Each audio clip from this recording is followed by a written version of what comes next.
The topic that we are going to cover in this video is based on ecology. So the first thing that we are going to start with is the pyramids of energy.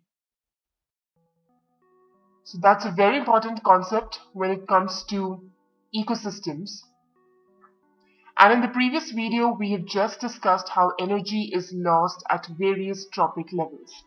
That is the reason why usually in a food chain there are maximum of 4 to 5 trophic levels, because beyond that energy is not enough to be transferred to the next level. So let me give you an example of a pyramid. So at the bottom of the pyramid you have your primary consumer, and the energy is, let's suppose, 10,000 joules. So this is the primary consumer. Now upon that you build the pyramid for primary consumer. Sorry, this was primary producer, which is the first trophic level. This is the primary consumer, the first consumer.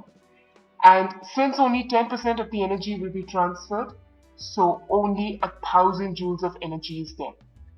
After this comes the level of the secondary consumer. So again, only 10% of the energy, so 100 joules only. And finally, at the end, you have the tertiary consumer with energy of only 10 joules. So you see, this diagram is taking the shape of a pyramid.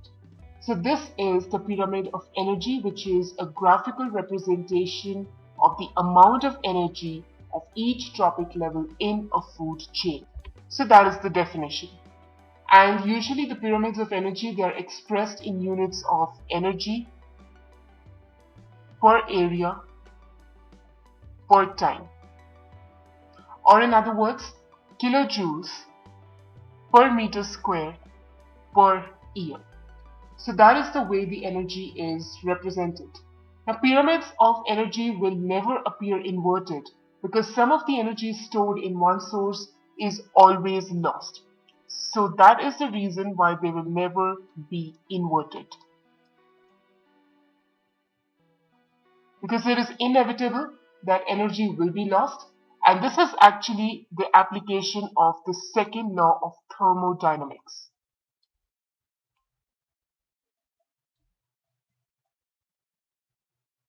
So let me write it down over here.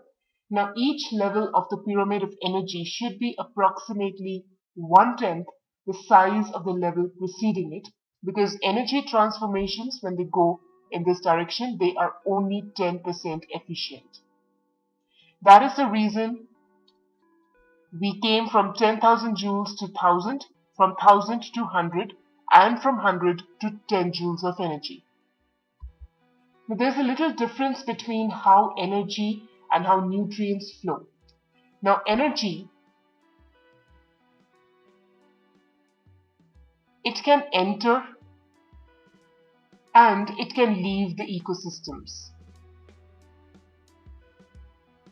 But when it comes to nutrients, they do not enter or leave, rather they are recycled. Now the movement of energy and matter through the ecosystems are related, because both occur by transfer of substances through feeding relationships. So there is transfer of substances that takes place via the feeding relationships.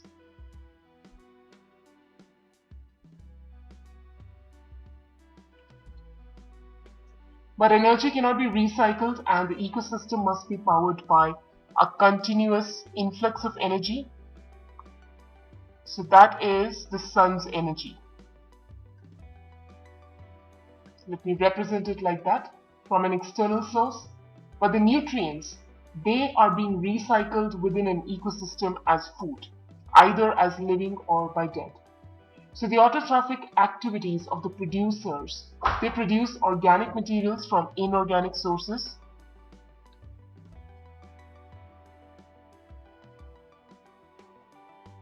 So producers produce organic material from inorganic resources, and this is further consumed by the consumers. Now when these organisms, they die, these inorganic materials, they are returned back to the soil where they are used as fertilizers. And thus energy flows through ecosystems while nutrients recycle within them.